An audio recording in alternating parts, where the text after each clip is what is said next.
Chapter 1. We settle down in our new home, and I resolve to keep a diary. Tradesmen trouble us a bit, so does the scraper. The curate calls and pays me a great compliment. My dear wife Carrie and I have just been a week in our new house, the Laurels, Brickfield Terrace, Holloway. A nice 6-roomed residence, not counting basement, with a front breakfast parlour. We have a little front garden, and there is a flight of 10 steps up to the front door, which, by the by, we keep locked with the chain up.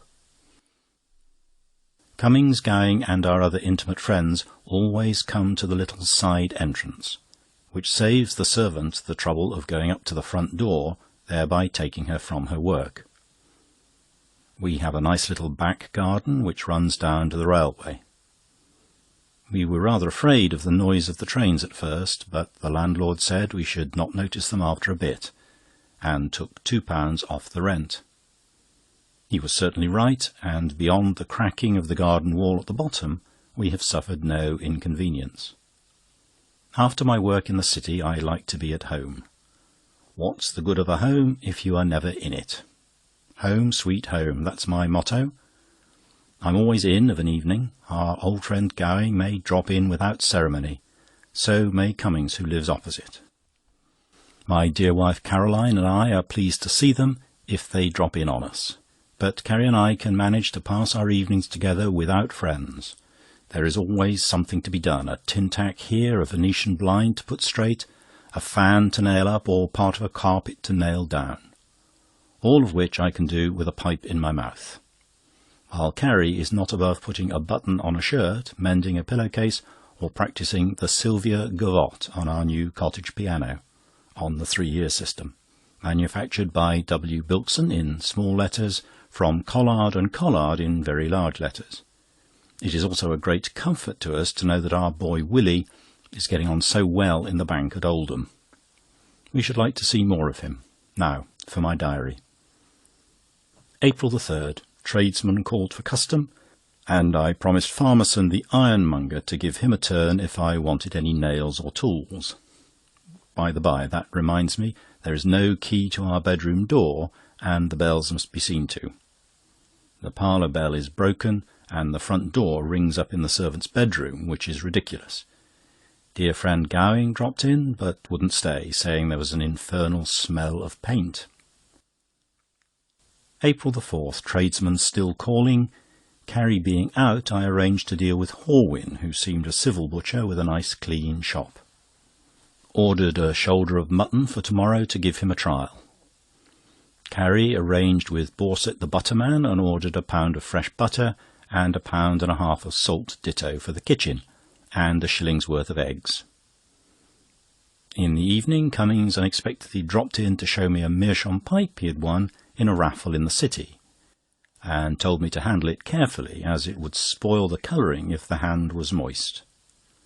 He said he wouldn't stay, as he didn't care much for the smell of paint, and fell over the scraper as he went out. Must get the scraper removed, or else I shall get into a scrape. I don't often make jokes. April the 5th. 2 shoulders of mutton arrived, Carrie having arranged with another butcher without consulting me. Gowing called, and fell over scraper coming in. Must get that scraper removed. April the 6th. Eggs for breakfast simply shocking. Sent them back to Borset with my compliments, and he needn't call any more for orders.